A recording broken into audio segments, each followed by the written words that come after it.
Rhapsody of realities. आज 23 Thursday दिसंबर 2021। आज गुरुवार 23 दिसंबर 2021। रैप्सोडी ऑफ रियलिटीज़ में पास्टर क्रिस ओयाखिलोम द्वारा जो वचन हमको सीखने के लिए मिला है, Galatians 2 chapter 20 verse. Galatians 2 chapter 20 verse. गलतियों की पत्री 2 अध्याय 20 वचन के आधार से, गलतियों की पत्री 2 अध्याय 20 वचन के आधार से आज जो विषय है, हिज लाइफ इन यू, उसका जीवन आपके अंदर। हिज लाइफ इन यू, उसका जीवन आपके अंदर। पास्टर क्रिस ओयाखिलोम हमको ये वचन सिखाते हैं। हम वचन पढ़ेंगे। Galatians 2 chapter 20 verse. I am crucified with Christ, nevertheless I live, yet not I, but Christ liveth in me, and the life which I now live in the flesh, I live by the faith of the Son of God, who loved me and gave himself for me. और एक बार पढ़ेंगे। Galatians 2 chapter 20 verse. I am crucified with Christ, nevertheless I live, yet not I, but Christ liveth in me, and the life which I now live in the flesh, I live by the faith of the Son of God, who loved me and gave himself for me. हम हिंदी में पढ़ेंगे इसी वचन को। गलतियों की पत्री 2 अध्याय का 20 वचन BSI बाइबल में से पढ़ेंगे। गलतियों की पत्री 2 अध्याय 20 वचन।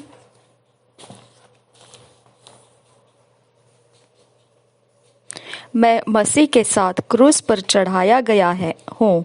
अब मैं जीवित न रहा, पर मसीह मुझ में जीवित है, और मैं शरीर में अब जो जीवित हूँ तो केवल उस विश्वास से जीवित हूँ जो परमेश्वर के पुत्र पर है, जिसने मुझसे प्रेम किया और मेरे लिए अपने आप को दे दिया।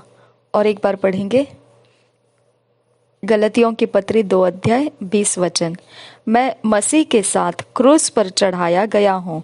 अब मैं जीवित न रहा, पर मसीह मुझ में जीवित है, और मैं शरीर में अब जो जीवित हूँ तो केवल उस विश्वास से जीवित हूँ जो परमेश्वर के पुत्र पर है, जिसने मुझसे प्रेम किया और मेरे लिए अपने आप को दे दिया।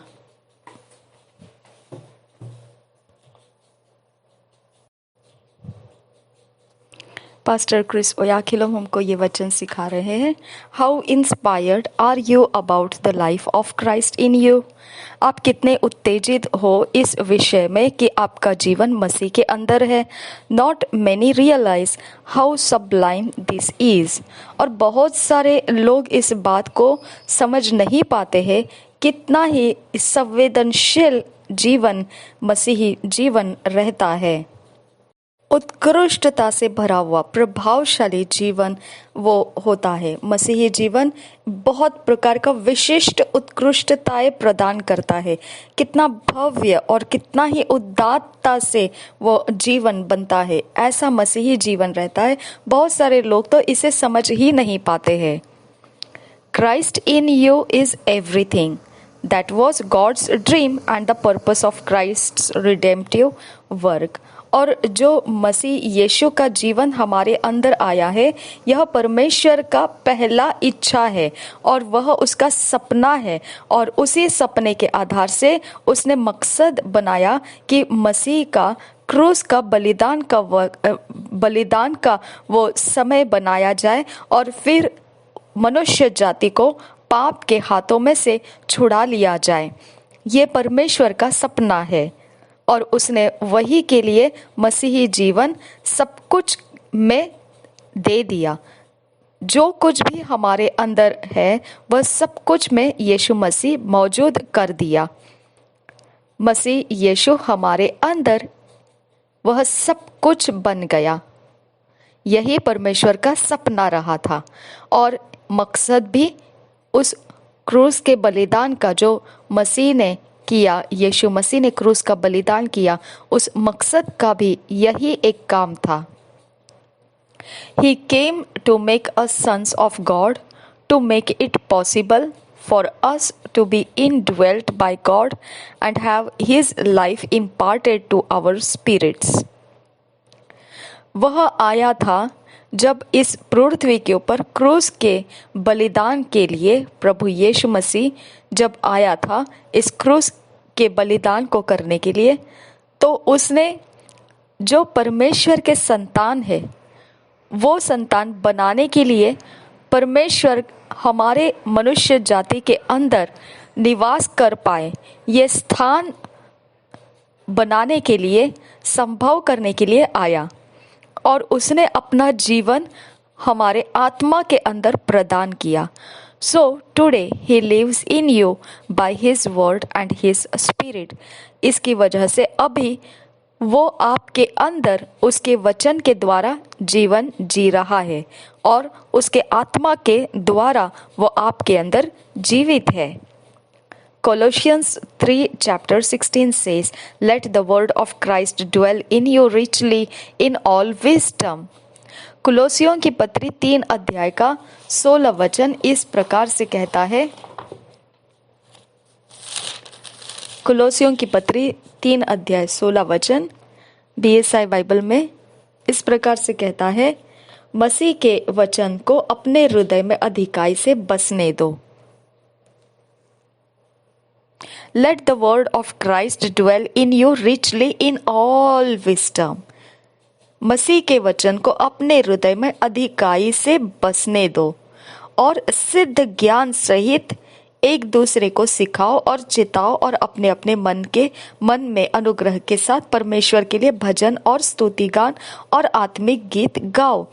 तो यहाँ पे ये वचन यही कह रहा है वचन के विषय में, मसीह के वचन को अपने हृदय में अधिकाई से बसने दो. The word you have received dwells in you, and what does he do in you? जो वचन आपके अंदर निवास कर रहा है वह आपने प्राप्त किया हुआ वचन है जो आपके अंदर रह रहा है, अभी आपके अंदर मौजूद है. और फिर वो आपके अंदर रहकर कर क्या रहा है. Acts 20 chapter 32 gives us an idea. It says, "And now, brethren, I commend you to God and to the word of his grace, which is able to build you up."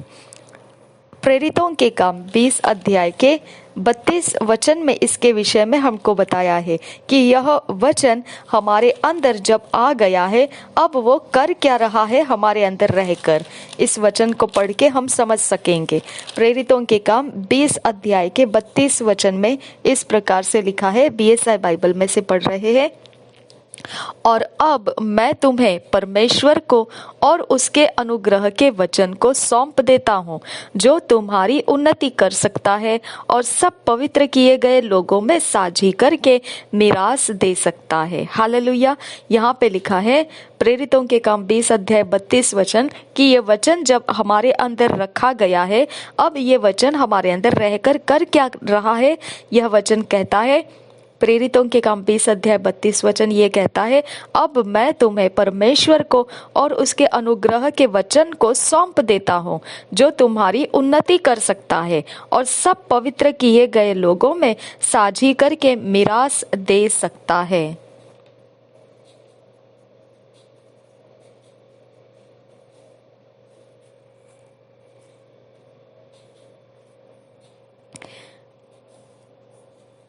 The word of his grace in you is effective in itself and by itself to build you up.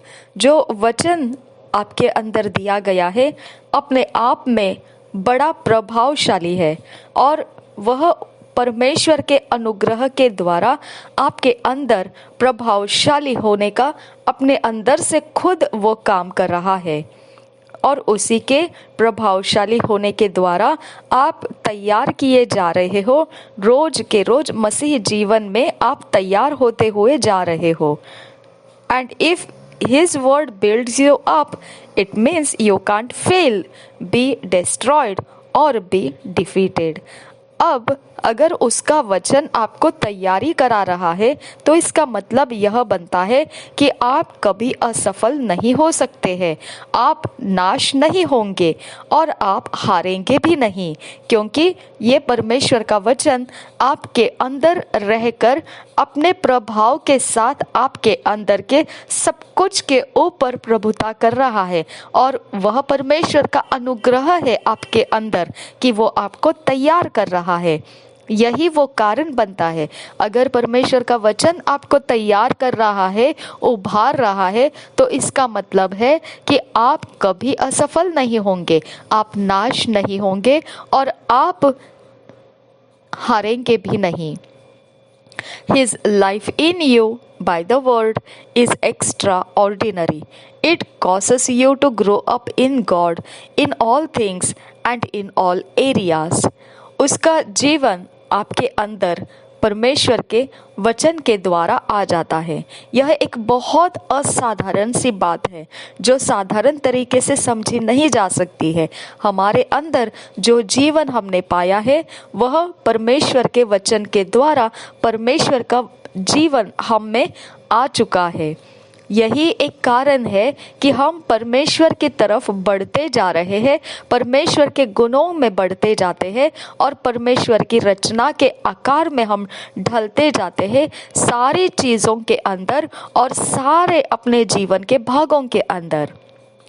Ephesians 4 chapter 14 verse 15 verse says that we henceforth be no more children tossed to and fro and carried about with every wind of doctrine by the sleight of men and cunning craftiness whereby they lie in wait to deceive, but speaking the truth in love may grow up into him in all things which is the head, even Christ.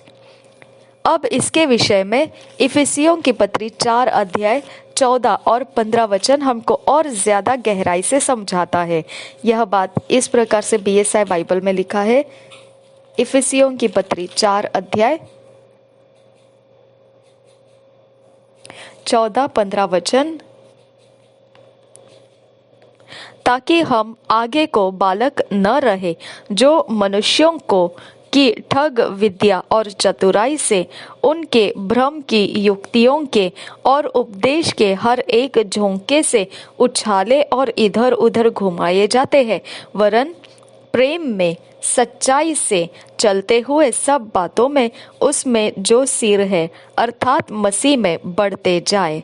और एक बार पढ़ेंगे इफिसियों की पत्री 4 अध्याय 14-15 वचन, ताकि हम आगे को बालक न रहे जो मनुष्यों की ठग विद्या और चतुराई से उनके भ्रम की युक्तियों के और उपदेश के हर एक झोंके से उछाले और इधर उधर घुमाए जाते हैं, वरन प्रेम में सच्चाई से चलते हुए सब बातों में उसमें जो सिर है अर्थात मसीह में बढ़ते जाए।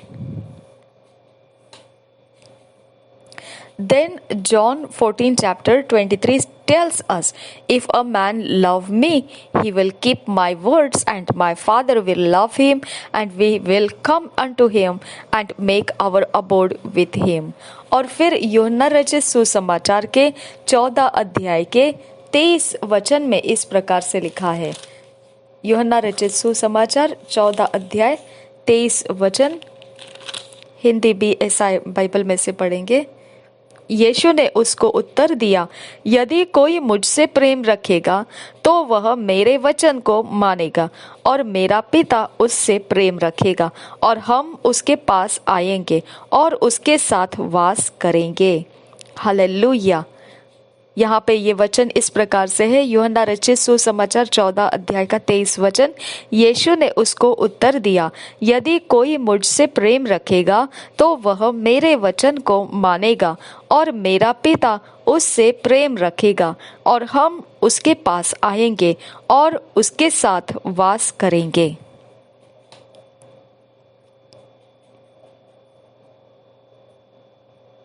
So the Father and Jesus live in you by the Holy Ghost. He is alive in you by the power of the Holy Ghost. So You are not alone.